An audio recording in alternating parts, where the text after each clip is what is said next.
The Holy Gospel of our Lord Jesus Christ according to Matthew. One of the 12, who was called Judas Iscariot, went to the chief priests and said, "What will you give me if I betray Jesus to you?" They paid him 30 pieces of silver, and from that moment he began to look for an opportunity to betray him. On the first day of unleavened bread, the disciples came to Jesus, saying, "Where do you want us to make the preparations for you to eat the Passover?" He said, Go into the city to a certain man, and say to him, The teacher says, My time is near. I will keep the Passover at your house with my disciples. So the disciples did as Jesus had directed them, and they prepared the Passover meal. When it was evening, he took his place with the 12, and while they were eating, he said, Truly I tell you, one of you will betray me. And they became greatly distressed and began to say to him one after another, Surely not I, Lord. He answered, The one who has dipped his hand into the bowl with me will betray me.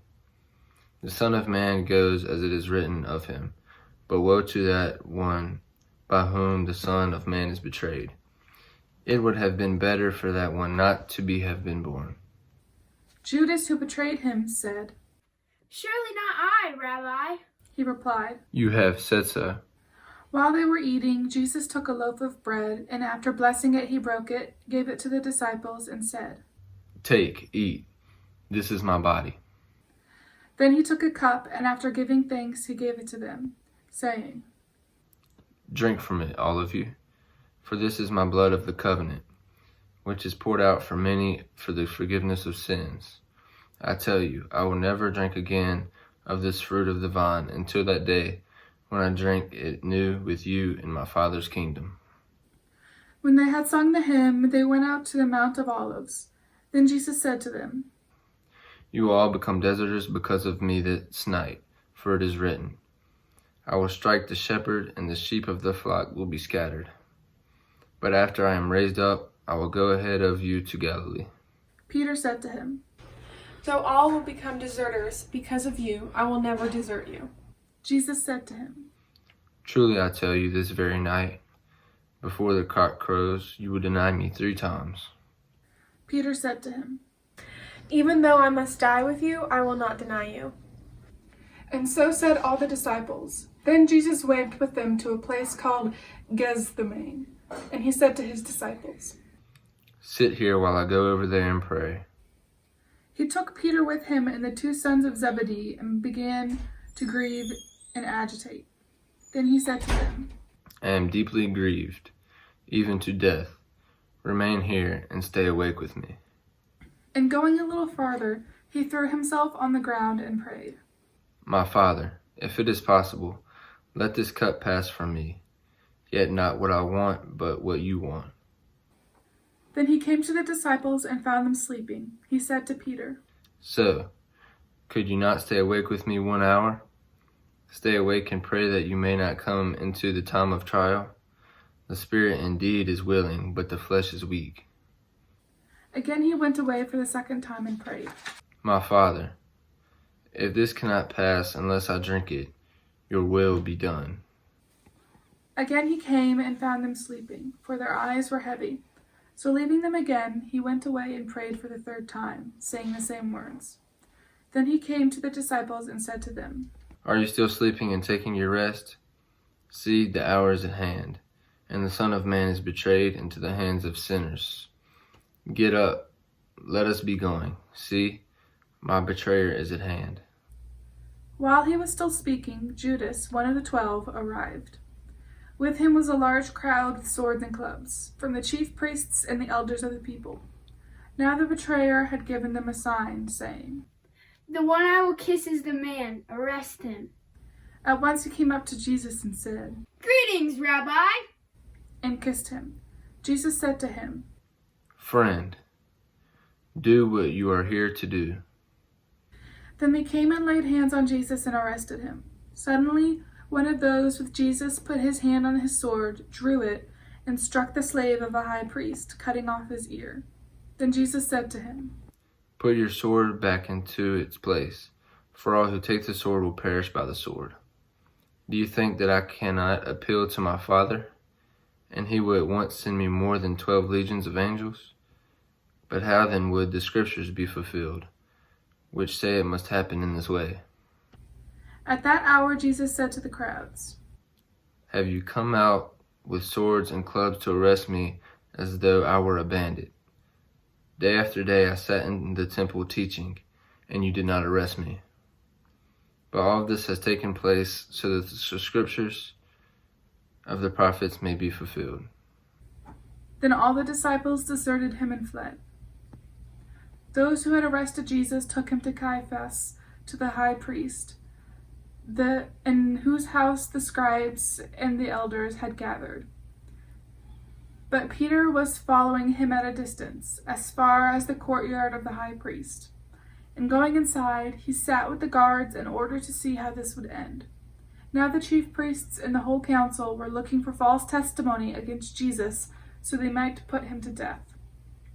But they found none, though many false witnesses came forward. At last 2 came forward and said, This fellow said, I am able to destroy the house of God and build it in 3 days. The high priest stood up and said, Have you no answer? What is it they testify against you? But Jesus was silent. Then the high priest said to him, I put you under oath before the living God. Tell us if you are the Messiah, the Son of God. Jesus said to him, You have said so. But I tell you, from now on you will see the Son of Man seated at the right hand of power and coming on the clouds of heaven. Then the high priest tore his clothes and said, He has blasphemed. Why do we still need witnesses? You have heard his blasphemy. What is your verdict? They answered, He deserves death.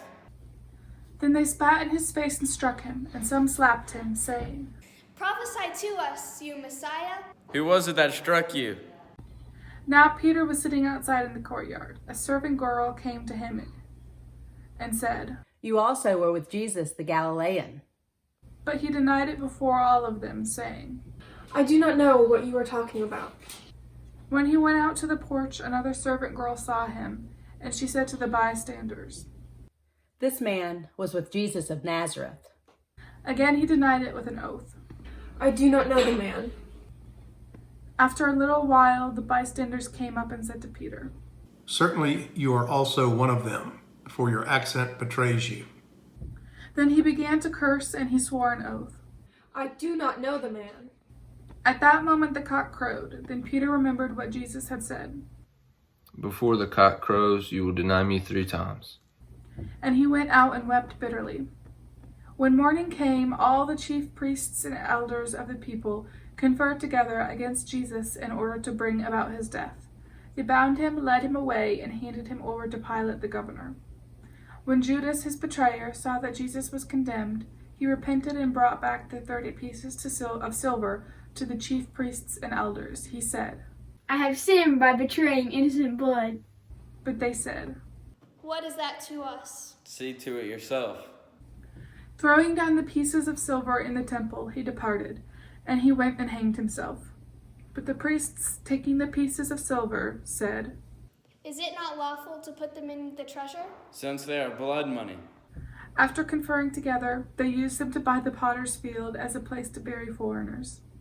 For this reason, that field has been called the Field of Blood to this day. Then was fulfilled what had been spoken through the prophet Jeremiah.